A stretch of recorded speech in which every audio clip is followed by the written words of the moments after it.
The Share 101 platform that Future Hand is running is a platform to create a comfortable environment and space for us to share information on reproductive health and rights with different stakeholders.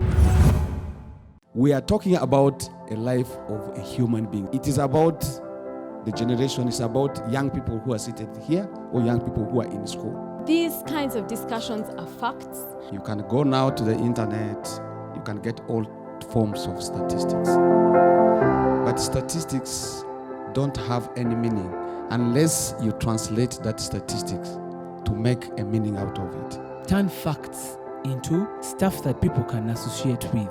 And when it comes to facts, there's absolutely no compromise on facts. You just can't have it wrong.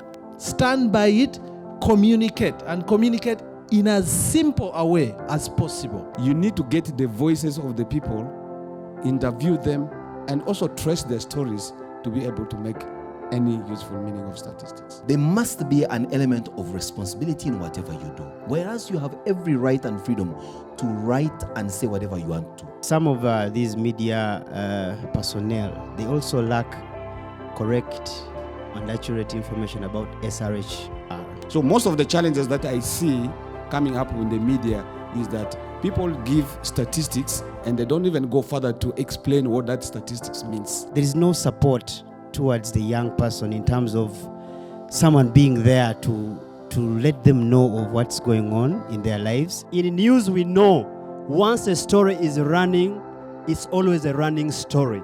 I believe in not making a statement or catchphrase or whatever heading it is, to be direct to the point. I want you to read on and know what it is about, not me to state it there that it's SRH related. That is what most young people do not want to know about. So to move away from the stereotype that makes people switch off as soon as they hear the headline.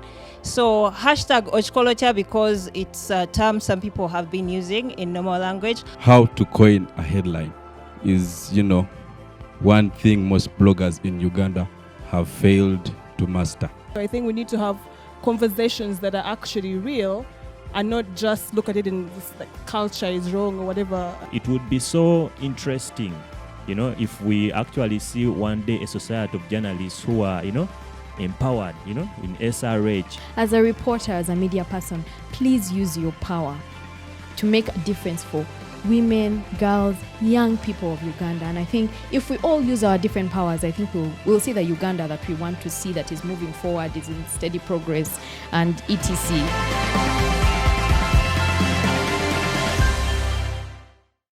Media platforms are so strategically positioned that they're able to disseminate information to even the farthest corner of the country. And I think we know that some of the challenges that we experience in the SRHR realm are due to the fact that there isn't enough information. How can we work together in terms of promoting our stories so that they can be meaningful, so that they can be powerful stories that can be used as an advocacy platform at the same time? We need to feature the voices of the young people. I have come to realize that we can actually entice the way we communicate. Your potential is beyond what you think you are. Your potential is within your passion.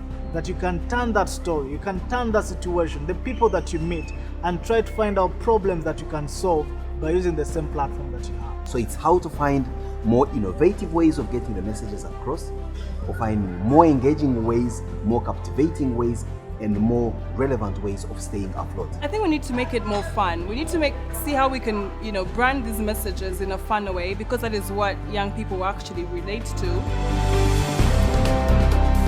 This forum has enabled me as a communication person or someone from a communication organization to link up with media personnel and maybe get their feeling of how they really understand issues of sexuality and how they would love to report about sexual reproductive health and rights. I've gotten to meet new media personalities or journalists that I hadn't met, because there's so many out there and it's so hard to reach them through one single intervention. So this has given me an opportunity to meet and network. I have learned incredibly a lot from especially what the new trend of how journalism plays out in the face of traditional and social media. To be able to hear from the journalists themselves what the key challenges are, or what level of partnership and collaboration they need from us. So I met very interesting people and we discussed very many things that I'm very excited to go out and actually implement. In cases where social media isn't working or is not applicable, I think outreaches are the best. We can also engage them through the ordinary communication channels of television and radio. Everybody somewhere is listening to a radio station. And so if we go into the mainstream media, and specifically radio, we get these youth who are not privileged enough to live in areas that have smartphone coverage or even have the finances to afford themselves their own smartphones to be able to be on social media. I think we can create some kind of an SMS line for those who have them, such that we can be communicating with them through SMS. I want to thank Reach a Hand Uganda for organizing Share 101 because it has been a very wonderful forum. Reach a Hand Uganda, this is very, very, very creative. I have personally benefited from this event. And I'd like to thank you for this opportunity to enable us learn more on how we can pass on very useful information to the young people. And I say keep it up. So that's what we really wanted to achieve. A journalist that can look beyond their stories that they report and they become meaningful advocates into our society that can advocate for our rights as young people. Journalism pays. It may not pay now, but the moment you do it right now when you are in it, it will obviously have huge dividends in the future.